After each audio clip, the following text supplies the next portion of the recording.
This is my TP22, and it quickly became one of my favorite sidearm primaries that I have in my collection. Sometimes I run it in a carbine kit, sometimes I run it as a sidearm. You name it, it always just works for me.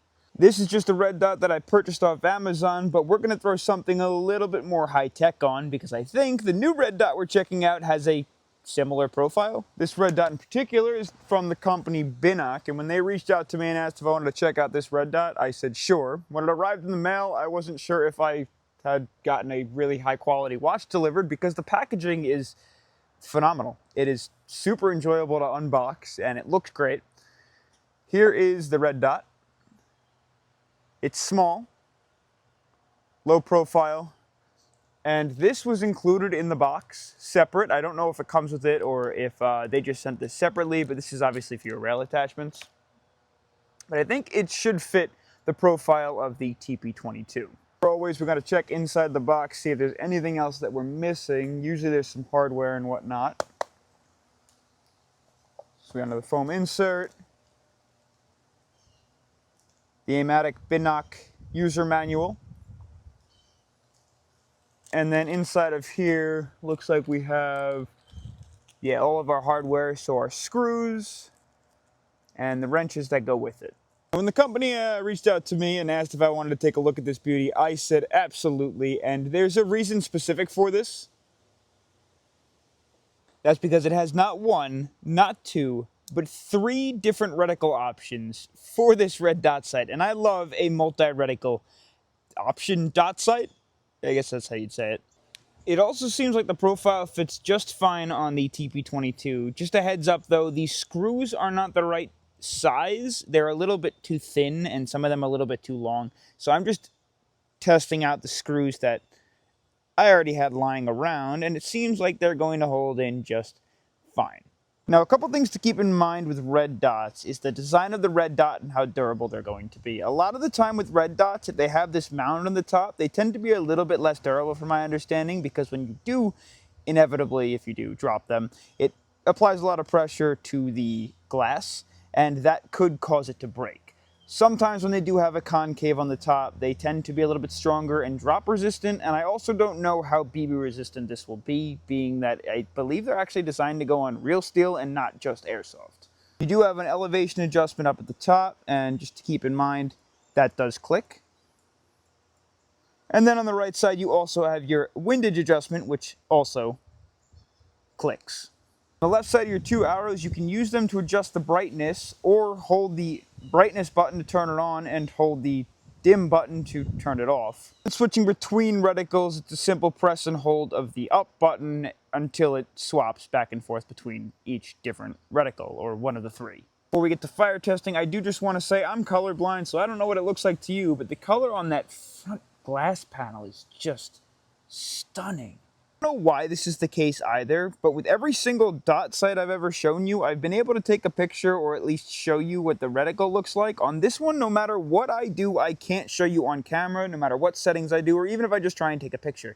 But I'm telling you, each one is incredibly clear. Even the dot is clear, and it shows up extremely well during the daytime, unlike some of the cheaper red dots out there, which tend to fade out when it's really bright. All right, very simple. Let's go ahead, get the sight on. And like I said, you probably won't be able to see a sight picture there. I don't know why it's doing that. It's not terrible, but it's pretty bad. It looks great in person, it's bad on camera. And let's see if we can get this guy to zero itself in and all. We'll throw our first mag in and make sure we are on semi. I'm just gonna be firing down at that purple target downrange. Okay, so that's not the sight's fault. I actually have to adjust the hop up first. A little bit more. I usually mess around with 0.2s when I'm just like at home, but since we're going for accuracy, I moved up to the 0.3s. Okay, we are on target now at the hop, but we are shooting a little bit low from the dot sight, so all I'm going to do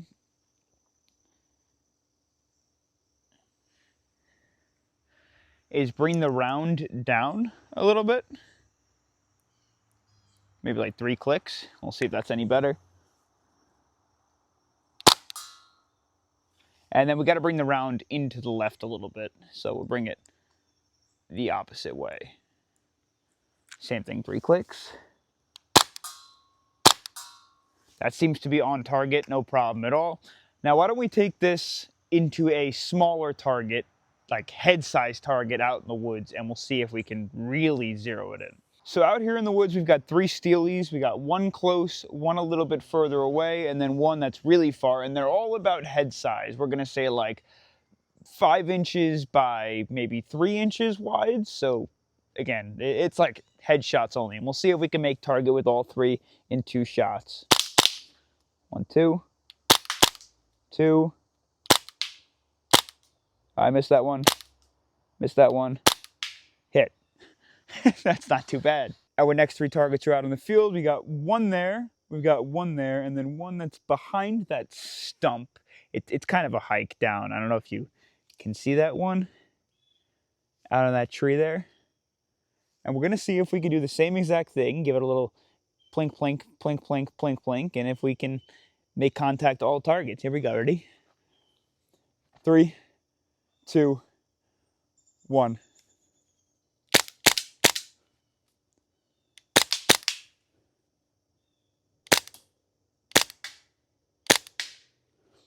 That wasn't too bad. Let's see if we can go 1, 1, 1. Here we go. 3, 2, 1.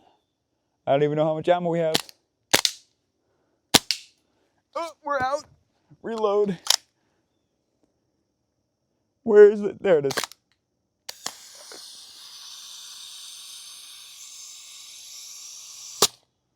I guess there's something wrong with that mag.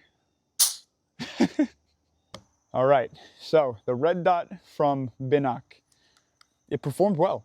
I think the sight picture was honestly stunning. I love that it has 3 different options for reticles. Like it's got that red dot with the crosshair around it, then you can just go for the crosshair, and then you can go for the red dot. Obviously, I really wish I could show that to you. I just don't understand why it doesn't want to come up on camera. I've had other red dots that do, but this one doesn't, and it honestly has a better picture quality than most of the red dots, the cheaper red dots that I've checked out before.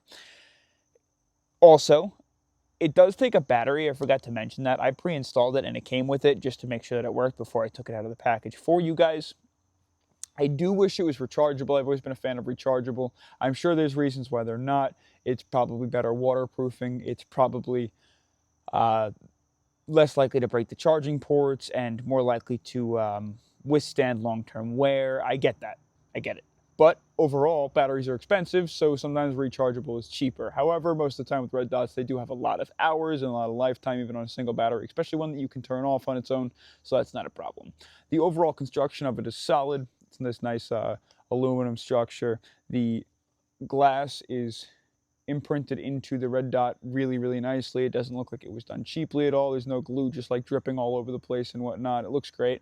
The glass is super clear.